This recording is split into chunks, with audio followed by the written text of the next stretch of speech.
So our SDRs, we've switched. Again, we've had a few different changes over the last year. So initially when I started, there was no account cap. Like you could target as many companies as you wanted and have that in your pipeline. And then we went to a 1,000 account cap. So you could hold 1,000 accounts in your name, and as long as you were contacting them every 30 days, you had owned the rights essentially to that account. And now we've just dropped it down to 500 accounts.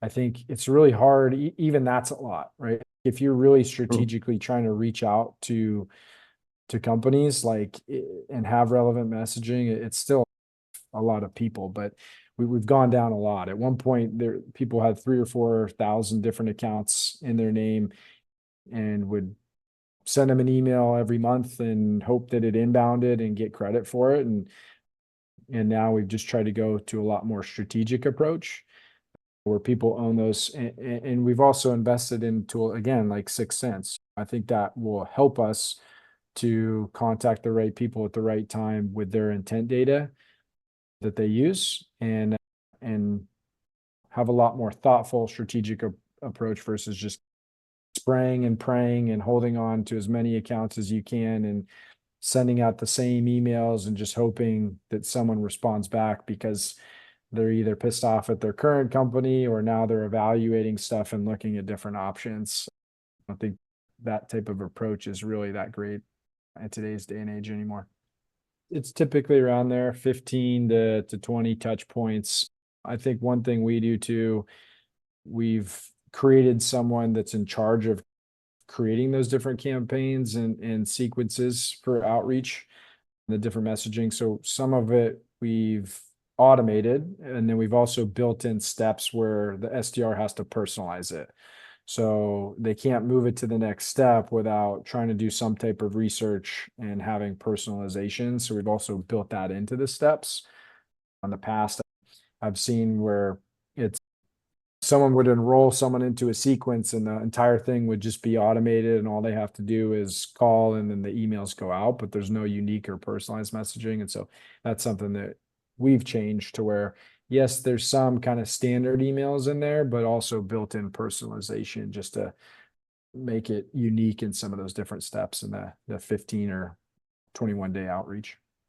SDRs that make 30 cold calls a day and are top performers. And then there's other SDRs we see that have to make, 70, 80 calls a day to get the same result. So I don't think it's a one size fits all approach.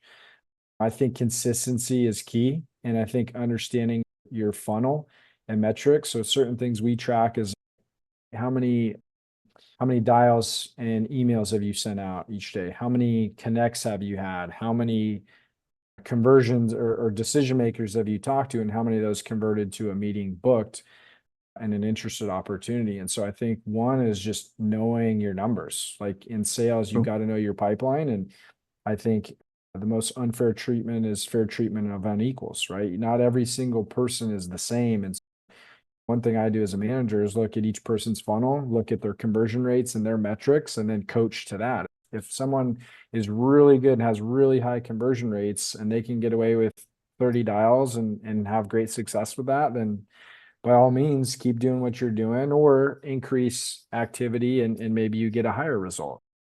But if someone has low activity and their conversions are low, then obviously they're not going to hit their quota or get the result they need to. So I think it's different. I don't think there's a one size answer. Generally speaking, I find from an industry standpoint, you get all over the board. Some people say 50 dials, some people say 70, 80, some people say 100. And then you have people with power dialers that are making 300 dials per day. So I think generally from a strategic approach, I think if someone's making around 50 cold calls per day consistently, they're going to have a pretty healthy pipeline, especially if they're adding in personalization and some research into those accounts and their messaging.